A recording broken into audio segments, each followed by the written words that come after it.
Russell. I am out and about with the cast here at Richmond Triangle Players of Grey Gardens. Oh my God.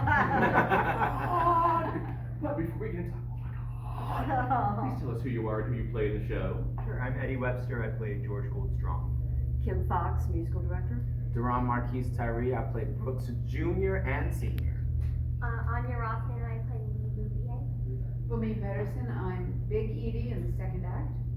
Gray Garrett, I am Little Edie in the first act. Susan Sanford, I'm Big Edie in the first act and Little Edie in the second act. Elijah Williams, I'm Joe Kennedy in the first act and Jerry in the second act. Kirk Morton. I am Major Bouvier, Big Edie's dad. Father. And then in Act 1, and in Act 2, I am Norman Vincent Peale. Hallelujah. Hallelujah. Hallelujah. You guys Hallelujah. are amazing. You have made my week. You have made my month. Aww. So who here has actually watched Grey Gardens documentary?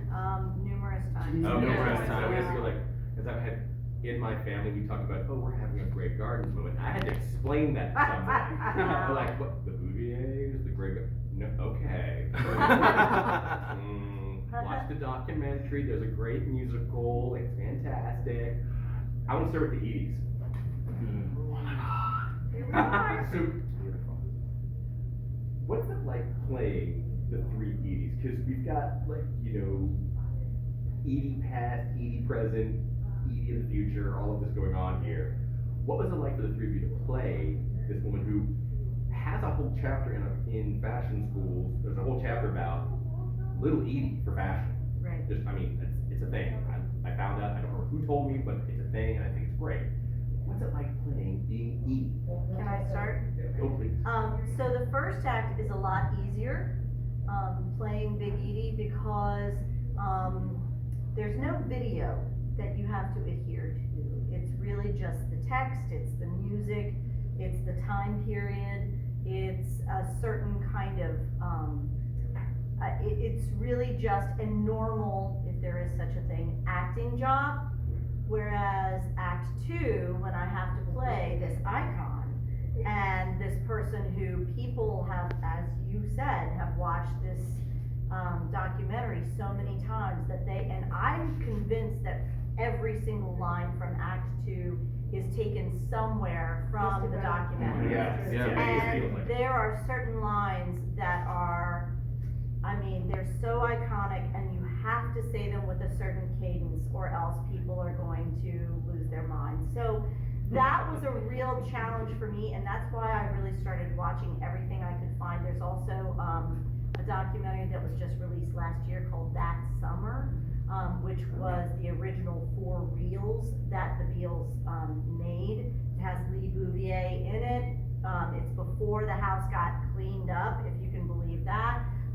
So I really wanted to have her cadence, have her voice, and then you have to, as an actor, just go, okay, I've done that work, and then move past and just say, now I've got to inhabit this person with these constraints, but you still have to be an actor and do the actor's job. So it was a very interesting rehearsal process. So, but that was my experience. I don't know how you feel about it. Should we go down the line? Yes, Sure. please. Yes, Okay. please. For me, I felt a particular challenge because here we are. We see this woman who, in the documentary, is quite eccentric and very strange, and then having to decide as the actor how much of it. Because when you see pictures of Little Edie when she was the debutante, my God, she's just striking. Gorgeous. Yeah, she's gorgeous. And she was apparently just super charming, and body beautiful Beale, and like how much of her was under the surface, and how was it going to come out in the seams, and then also the way she talked was how much of that was there. So what I decided to do was to try to do a life study of older Edie in the documentary, and then make that way of speaking natural for me, and then give it a little bit more of a sense of presence, and maybe just with a little bit of, oh gosh, how do I even, a yearning of some sort to want to come out of her skin. so that was what I tried to do. Wow, okay, so in the documentary, almost every shot has little Edie in the foreground and Edith in the back. And so Edith is always in the background, and she's always talking under Edie, and she's almost never heard, which is really fascinating. So how do you translate that onto the stage? And so that all of the talking over is totally germane to their actual relationship. But again, as Susan said, you have to make it believable as an actor, you have to make it work. And so the listening that goes on, I think, is incredibly acute, because in order to know where you are, when you're talking over each other, you have to listen harder. So it's been a really wonderful challenge. And it's interesting because I feel like we worked almost backwards into it. Like, we didn't ever have those scenes where we're talking to each other. We never talked to each other. We just listened to each other. And Yeah. so now we're at the point where, oh, she's saying that, I'm gonna say this. Oh, she missed that line? Doesn't matter, I'm gonna say this anyway. Or, I missed that line, fuck, oh, she got me covered. You know, like that. So, I mean, I really think there's this incredible, connection orally, Yeah. which is a really interesting challenge as an actor, where often we're taught that this is our Connect. relationship, this is our Yeah. connection, but it's this. Mm-hmm. That's absolutely I true. think I it's think really it's interesting. really fascinating because the points where we actually make visual connection with each other are so specific. And I think that's what happened with these women who have lived by themselves in this house. I mean, they have forgotten thinking of each other as another entity. They're almost like the same person. Right. With some cats thrown in, and maybe and Jerry coming in every now and then. And I think that's where a lot of the jealousy of Jerry comes in, is because he's stealing her focus away from Right. little Edie. That's great. When you listen to that banter, I can hear it in my head, like, I think in our own families, we've had those conversations. I know when I worked with my mom in the same building, there were days we were having that great garden thing going on, like, no, tell me this. Because you're just having that family dynamic. The big dynamic, I want to come back to you, because you played Big Edie's dad. Yes. And tell us about, was it a colonel? General? Major. Thank you, Major. Not a Major General, but it's some kind of. Yeah, that's a different show entirely. Exactly. So what about that? So for me, this role, no one knows that much about him. I mean, there's some stuff out there. So of course, we all went down many rabbit holes to try to figure out our characters and everything. So there was not a lot to go on, except that, you know, it was a time. He grew up in the Gilded Age of America, and that's what he knows. And, you know, unfortunately, not a very nice place for women, you know. And so women were pawns and objects to be moved around. And so it makes sense that he cherishes the little girls because they listen and will, you know, do what they're told. But he has no patience for women who have a mind of their own.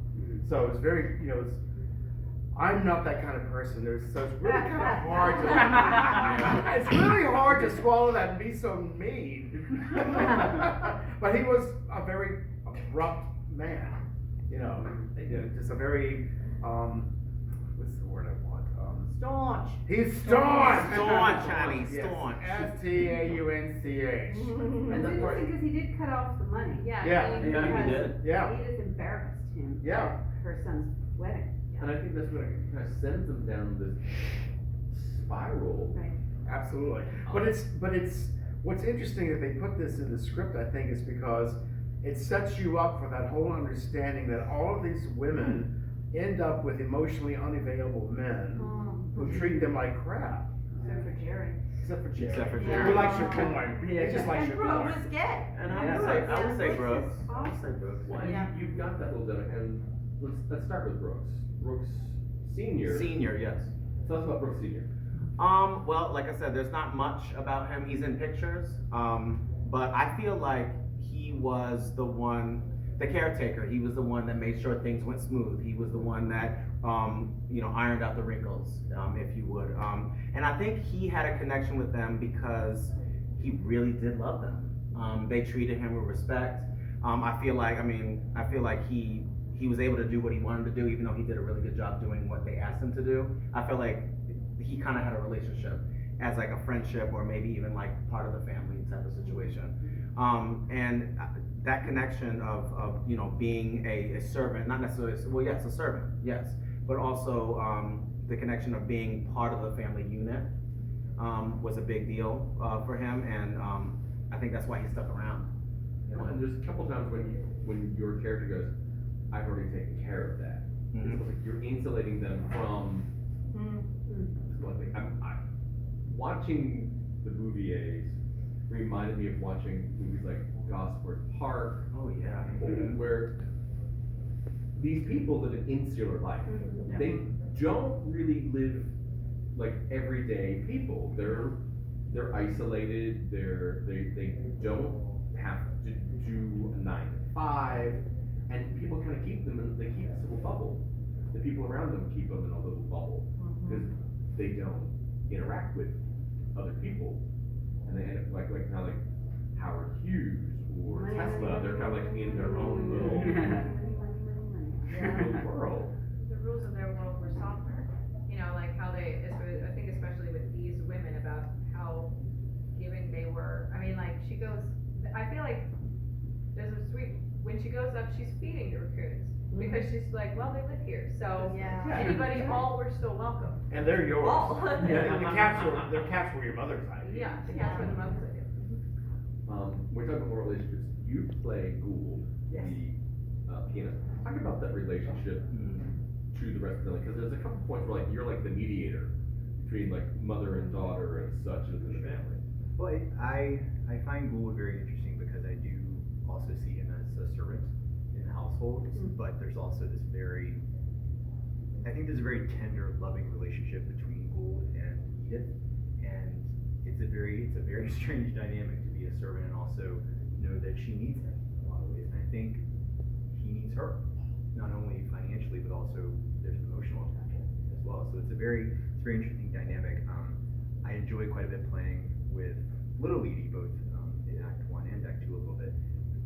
I take away that there's a rivalry between them a little bit. I don't know. With Gould, there's not a lot that I found. I found an obituary, which was interesting to find. But I find the relationship fascinating in that they needed each other as much as he didn't want to be there, really. At the end of the day, I think that's really Kind of like it's time for me to go. This train is over. I can't do any more here. It's time for me to go. I think he felt trapped. Okay. Just as much as anybody. I'll talk about Jared. This was interesting that you talked to the actual Yes. Jerry? That's Yeah. how That cool. sounds like, oh my god, fun. Yeah, I think it's like a lot of us in this show are playing real people, but it's definitely another thing to like have a 30-minute conversation on the phone with the person you're playing.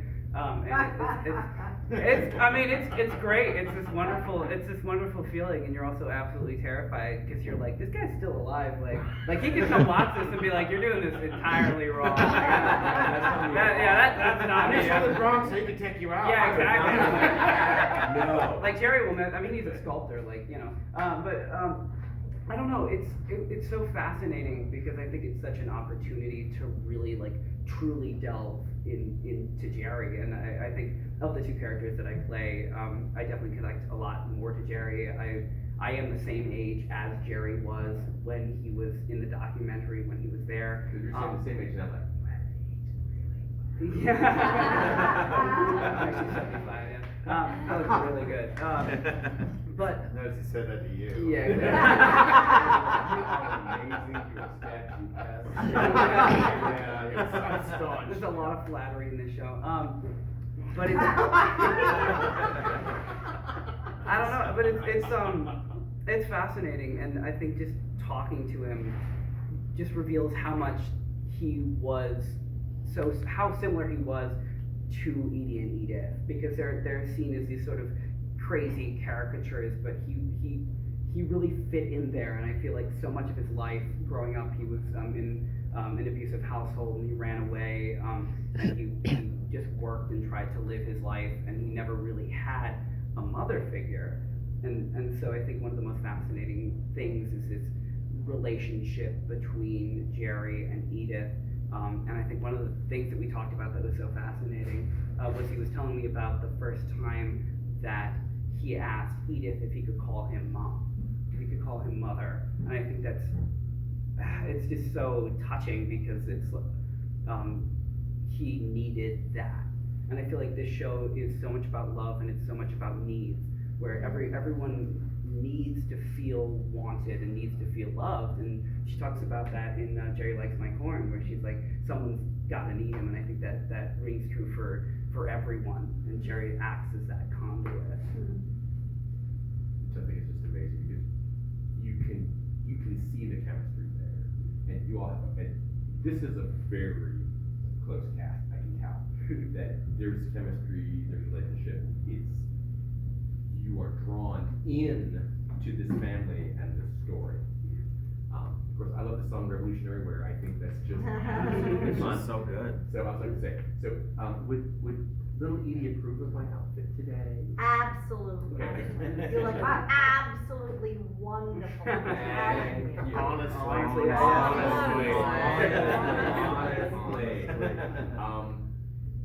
Do you have a favorite Edie outfit that you wear during the show? Me? Or Susan? Susan. Yeah. Yeah, the red. Yeah. Not tonight. Yeah, but you can get into it. It happens. I Yeah. really love wearing the final outfit with the fur coat. Yeah. over Yeah, top But I of think it. we've seen it on like. It's so iconic. Mhm. I love the first one that I come out with, and actually the first night we had an audience, I was terrified. I was terrified, but I came out and there was a guy sitting like right there, and he just went, "Oh wow." We got it. So to feel like we've paid homage to her, not only her, but her fashion and her sense of style, and that people will be able to look at the costumes and go, I know what that's from, and feel a connection to it. That's a big part of the character as well, for sure. Ruth Hedberg did such an amazing Yeah. job. Yeah, she really did. Looking at this, I'm like, I've seen that outfit. I'm like, I go back to the documentary one. I've seen that outfit. I have seen that. Yeah. It's She did a really good job. just spot on. Yeah. And She did an amazing She job. really did. And she gave us stuff early so we could work and live in it before we. well, and I think that's part of the process too. Like when you get the clothes of a character, it helps you. I think Embody them. Yeah. I actually said to her, I was like, I'm not normally, there's two different schools of thought for acting. There's the inside out, Right. and then there's the outside in. And I feel, again, because I was playing this person who actually existed, and there's so much film of that person, I think that once I actually got the costume on, it helped me find who she was so much quicker than if I was just working from the inside out. It was a marriage of the two, but it's definitely helpful to have the costume, the makeup, all of that on to be able to find her. Before we from you were talking about Big Edie and Little Edie, how they always wanted to be on stage. They wanted to be in the spotlight. And they have a documentary, they've got books, and now they've got this. Do you think that their dream has finally come to fruition from the Edies? Do you think they finally Wouldn't you have like what to they think want? that? I would like to think that. I would too. I think that these two women are so interesting and so eccentric and so lovable Yeah. and just so human. And I think they should be celebrated for their humanity. Yeah, and in that conversation with Jerry, we talked about that, and I asked him I know that they wanted to be on stage, and I feel like we're kind of immortalizing them here, and he said that that's all that they would ever wanted, just to be known, to be on stage, and to be in this space, and now they're there forever, and how poignant that is, because they were so alone and isolated for so long, and now they've been seen all over the world and on so many stages, and that's just so touching. I think it's amazing. I think it's amazing. And I think it speaks to, I think as people grow older and their children move away and stuff, there is that isolation. You become disconnected from younger people, from neighbors and things, and all you have is this small dynamic of a parent and child who are caring for each other. At the end of the day, they just had each other. The rest of the family just kind of like, whatever. All they had was that house. And so they clung to it, even though they hardly had anything to, support it or take care of it, and they couldn't do it all alone themselves. There were how many rooms? 28 rooms? Yeah, they had to like hawk the silver and like Yeah, they were they selling, sold off yeah. things to survive. Because that was theirs. Yeah, that was the only thing. So Kim, musically, do you have a favorite number from this? What have they, any challenges? Favorite, oh, they're all challenging. Yes.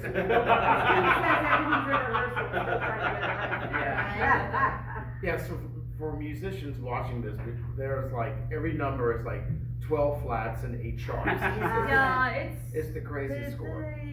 The score is crazy and challenging. Oh, favorite number. The one that's just fun for me to listen to while I'm playing is The House We Live In. That's just fun. Yeah, but each song has its own unique challenges and tells its own story. I haven't forgotten about you. What is your favorite thing about this show? What do you love about it? Well, I really love this space, and the cast is so talented that it's really awesome to just be in this like Or you win. community of Got it. I want to thank y'all for being here tonight, and thank you for sharing this moment with all of us. It's been amazing. Again, you have made my week. We don't know. Aw, Thank you. So this show is Grey Gardens. It is playing here at Richmond Triangle Players through July 13th. Actually, not July 20.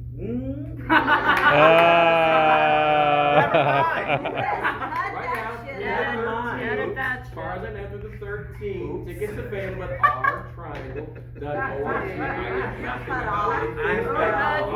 Honestly, I think he's had a cocktail. He's just talking about it. Grey Gardens, here Richmond Triangle Players, Robert B. Moss Theater.